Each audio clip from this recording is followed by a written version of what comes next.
ایک حدیث میرا دل کرتا ہے آپ کو یاد ہو جائے، مستدرک للحاکم میں حدیث ہے۔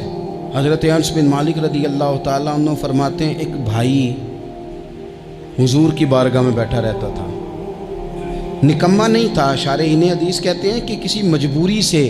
وہ کام نہیں کر پاتا تھا، یا کرتا تھا تو کام آگے نہیں چل پاتا تھا، ذہنی صلاحیت ہی شاید زیادہ نہیں تھی۔ یہ حدیث مشکات میں بھی موجود ہے، مستدرک للحاکم میں بھی موجود ہے۔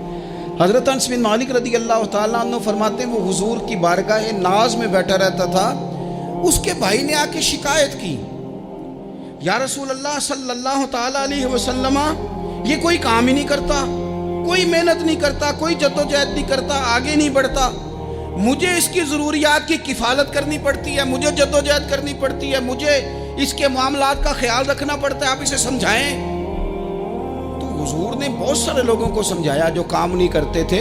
ہمیں سیاستہ میں وہ حدیث بھی ملتی ہے جس بندے کو نبی پاک صلی اللہ علیہ وسلم نے کہا تھا کہ تیرے پاس جو بھی گھر میں ہے لا، تو وہ پیالہ اور کمبل لائے تھے، حضور نے بیچ کے کہا تھا جا کلاڑا خرید کے لا اور لکڑیاں کاٹ کے تو بھیج کے اپنا اور اپنے گھر والوں کا پیٹ پال۔ یہ ساری باتیں اپنی جگہ پر یہاں نبی پاک نے ایک روحانی مسئلے کا حل بھی بتایا۔ اللہ کے محبوب علیہ السلام سے عرض کی حضور یہ یہیں بیٹھا رہتا ہے اور سارے ہی کام مجھے کرنے پڑتے ہیں۔ حضور نے نظر مبارک اٹھا کے بھائی کی جانب دیکھا جو بھائی کا شکوہ کر رہا تھا، تو کریم محبوب فرمانے لگے ہو سکتا ہے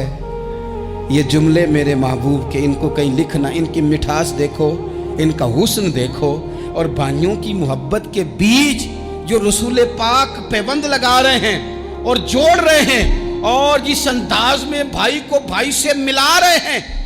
اس لہجے کے حسن کی مٹھاس کو بھی ذرا چکھ کے دیکھو۔ حضور فرمانے لگے ہو سکتا ہے رب تمہیں جو رزق دے رہا ہے وہ اسی بھائی کی وجہ سے دے رہا ہے۔ بھائی بھائیاں دے ویری ہوندے تے بھائی ہی بھائیاں دیاں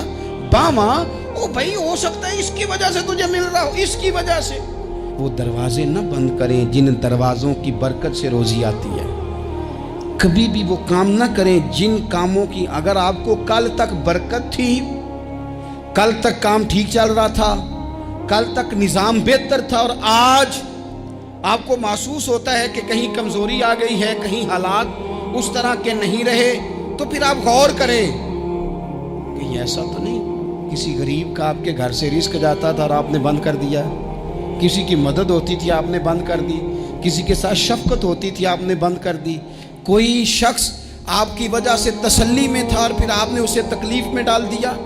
اللہ کے محبوب نے فرمایا تمہارے کمزوروں کی وجہ سے تمہیں رزق دیا جاتا ہے، تمہارے ضعیفوں کی وجہ سے تمہیں رزق دیا جاتا ہے۔ تم نے تو ایک بندہ یہ کہہ کے نکال دیا کہ جا تیری تنخواہ میں نہیں دے سکتا،